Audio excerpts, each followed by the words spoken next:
శివుడు. పరమశివుడు గురించి పాటిస్తే జీవుడా వైకారుడు. ఈ సృష్టిలో ఉన్న పరుమాత్రని ఏర్పాటేసింది ఆయనే. నీటి వెనక్కి అంత తీసేసింది ఆయనే. ఒక దుష్టిని సంహరించాలంటేనే ఎంతో శక్తి ఉండాలి. ఈ సృష్టిలో ఉన్నటువంటి నిండి అంతా తీయాలని ఎంత శక్తి ఉండాలి? ఇంత ఇంత ఇంత కాదు కదా. శక్తి స్వరూపమే కావాలి. ఆవిడే పార్వతి.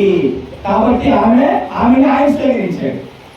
బ్రహ్మదేవుడైనా విష్ణువైనా పరమశివుడైనా వారి పనులు చక్కగా చేసుకోవాలంటే ఏ శక్తి అవసరం? స్త్రీ శక్తి. ఏ శక్తి అవసరం? మీకోసం చెప్తున్నాం గట్టిగా. ఏ శక్తి అవసరం? ఏ శక్తి?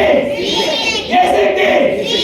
ఇప్పుడు ఇక్కడున్న స్త్రీలందరూ గట్టిగా చెప్పడం గట్టిగా చక్కగా